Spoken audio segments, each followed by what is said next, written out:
Bonjour à tous, je vais vous présenter une opération amateur de cartographie sous-marine sur site archéologique qui a été réalisée par les personnes mentionnées ici, donc Gaël Charles, Damien Loué, Virginie Motte et moi-même. Pour information, j'avais présenté ces travaux en octobre dernier au CISOI. Pour ceux qui étaient présents, vous pouvez rester, il y a quelques détails en plus sur la fin.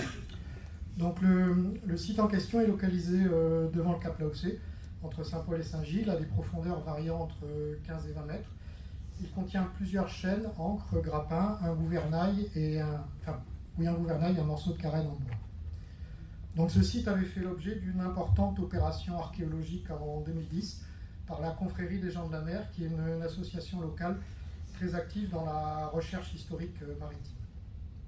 Donc cette opération avait mobilisé 12 plongeurs, totalisant 96 plongées pendant une durée de 68 heures. L'ensemble des vestiges avait été documenté et provisoirement balisé par des bouées, ce qui avait permis de les localiser par un GPS de navigation positionné en surface.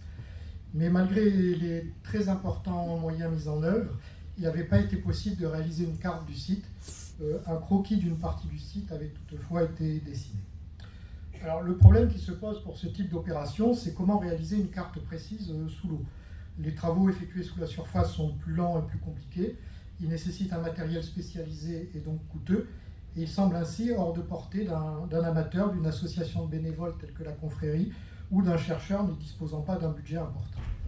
Toutefois, depuis quelques années, on assiste à une démocratisation de la technologie qui a commencé dans l'informatique avec le mouvement des logiciels libres et qui s'est étendue ensuite dans la diffusion de matériel aux spécifications ouvertes. Il était donc intéressant de regarder si, disposant d'un temps et d'un budget limité, il était possible d'appliquer ces technologies à ce problème difficile, la réalisation de cartes de fond marin. Donc là, la méthode retenue ici a été d'utiliser sous l'eau la technique de la photogrammétrie aérienne qui permet de couvrir une surface importante en un minimum de temps. Donc le principe consiste, à partir d'une embarcation, à remorquer un support lesté sur lequel est fixée une caméra et un profondimètre enregistreur. Et au point d'attache sur le bateau se trouve un récepteur GNSS permettant de recevoir des corrections en temps réel et d'obtenir ainsi une précision proche du centimètre. Donc le support est fabriqué avec des plaques et profilés d'aluminium et un lest en plomb. La caméra est une DJI Osmo Action qui est utilisée en mode appareil photo. Le profondimètre a été construit avec un capteur de pression connecté à une carte microcontrôleur et l'ensemble est logé dans une coque étanche de caméra GoPro. Donc voilà l'intérieur du profondimètre. Donc c'est un petit peu fouillis, mais ça fonctionne. Donc le récepteur GNSS, c'est un Nemlid Reach M2 qui est construit autour d'un module U-Blox bifréquence. Donc il intègre un serveur HTTP, ce qui permet de le piloter à partir d'un navigateur internet, ici sur un téléphone. Donc il s'agit du matériel le plus coûteux du dispositif puisqu'il est vendu 485 €. Mais on peut actuellement trouver des récepteurs basés sur le même module pour 200 €. Et l'antenne est une Bethium d'une valeur de 100 €. Donc le récepteur GNSS utilise le réseau Centipede afin de recevoir des corrections en temps réel. Donc le réseau Centipede est un réseau bénévole de stations permanentes. Il fournit gratuitement des corrections multiconstellations via un serveur N-Trip. Il y a actuellement 5 stations sur l'île. Et pour l'opération, c'est la base OMT1 qui a été utilisée à 4 km du site. Alors voici quelques images de l'opération en mer. Donc ça, c'est la préparation du matériel. Vous voyez l'antenne GNSS, la mise à l'eau, le remorquage. Et là, tous les satellites sont verts. Alors c'est assez pratique en mer parce qu'il n'y a pas trop d'obstacles. Donc pour le GNSS, ça fonctionne pas mal. Donc le traitement des données, il a été réalisé entièrement avec des logiciels libres sur système Linux, ce qui permet une répétabilité totale de la méthode. Donc ça c'est la zone qui a été couverte, j'ai oublié de le dire. Donc en fait il y a une zone d'environ 17 000 m² qui a été couverte en 35 minutes.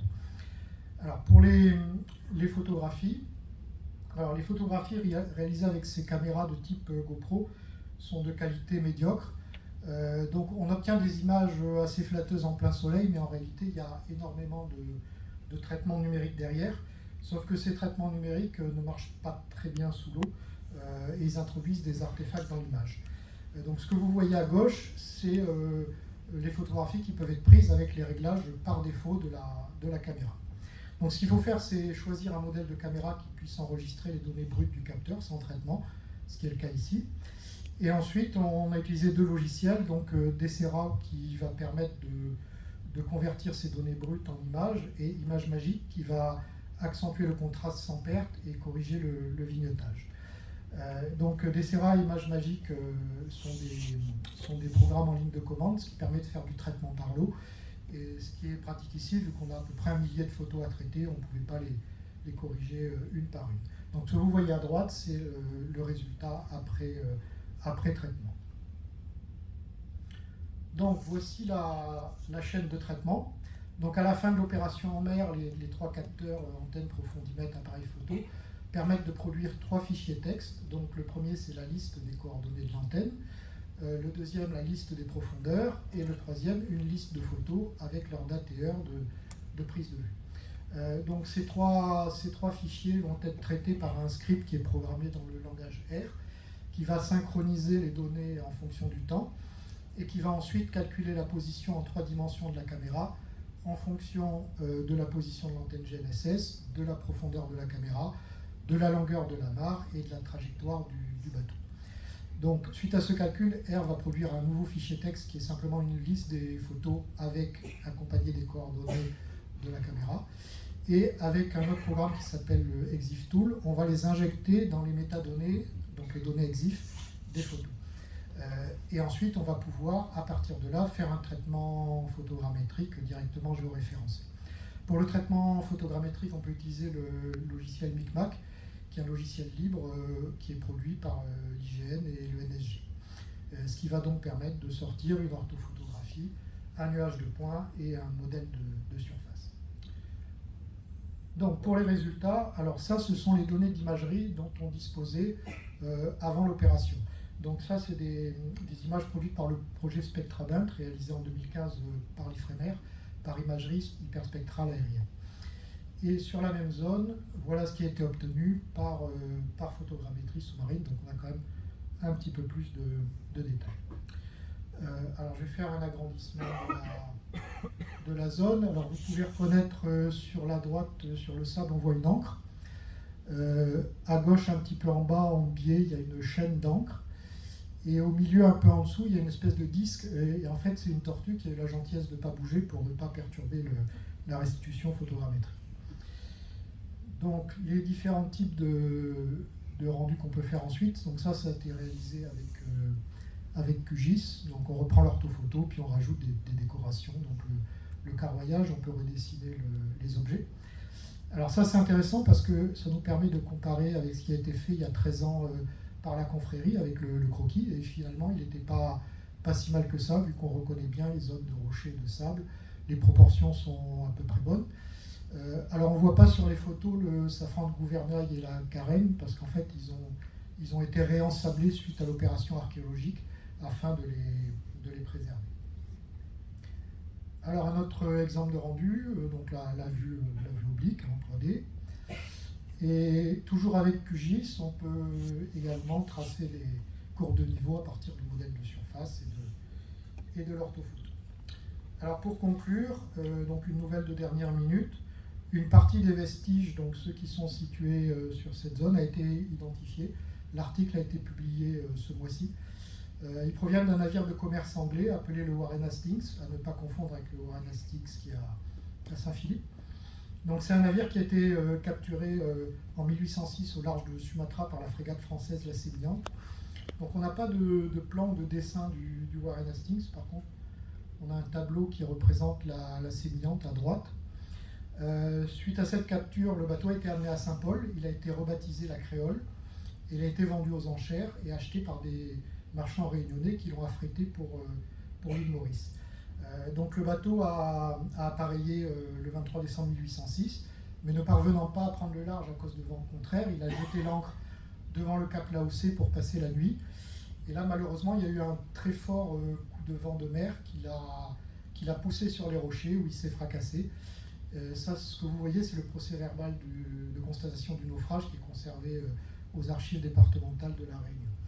Et donc, selon toute vraisemblance, les vestiges qui ont été étudiés par la confrérie et qu'on voit sur les photos proviennent de ce navire.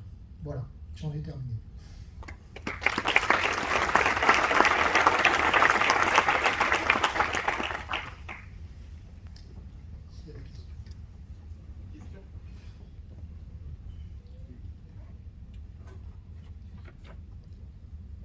Bravo pour ce travail, c'est impressionnant. Est-ce que tu as pu comparer les données par rapport à la litho 3D qui, je pense, est disponible sur cette zone? Oui, mais les points de la litho 3D sont assez espacés en fait. Et donc on peut pas. Alors oui, on peut comparer la profondeur globale par exemple, mais on n'a pas assez de détails sur la litho 3D.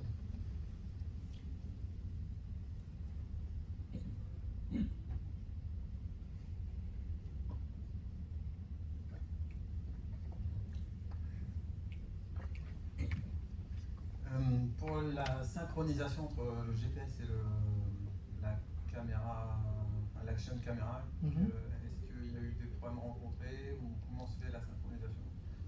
Non, ce qui est fait, c'est qu'on règle l'heure des photos au moment juste avant d'aller à l'eau pour que l'horloge de la caméra soit à peu près exacte. Et en plus, juste avant et juste après la prise des photos sous l'eau, on photographie le GPS qui affiche l'heure. Donc ça permet de corriger éventuellement une dérive de l'horloge des photos. Ok, donc c'est l'heure du GPS dans l'application. Oui, c'est l'heure du GPS en fait.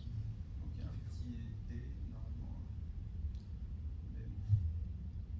Oui. Oui, il y a un décalage de quelques secondes par rapport au temps universel. Oui. Mais ça, l'essentiel, c'est que tous les capteurs soient sur la même horloge. Ok, merci. Bonjour. J'ai compris comment vous aviez l'altimétrie du capteur photo, mais par contre, après le moteur d'eau qui reste en dessous, comment vous en déterminez l'altimétrie des fonds marins?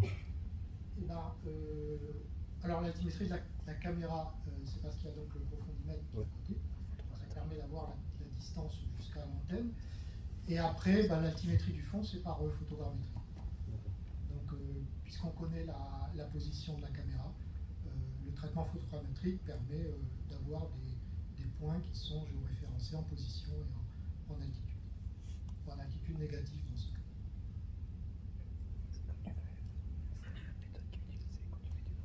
Alors ici, petite remarque, question. Merci beaucoup pour cette présentation. Elle fait rêver presque. Outre l'aspect technique, il y a eu des questions là-dessus. Vous parlez d'un article qui a été publié dessus, mais est-ce que vous pensez que vous allez avoir d'autres médias pour pouvoir partager cette histoire, parce que je la trouve quand même fascinante, du début d'une découverte à la fin où on trouve effectivement que le bateau, etc. C'est un peu un storytelling intéressant. Est-ce que vous allez participer soit à des présentations ou à des vidéos sur quelle plateforme, quelle plateforme que ce soit? Non, c'est pas prévu. Ok. Pour l'instant. Ok. Je crois que Spielberg a racheté les droits, non? Mais sans avoir à être Spielberg, je pense qu'il y aurait matière à véhiculer cette information qui est très très très intéressante. Merci.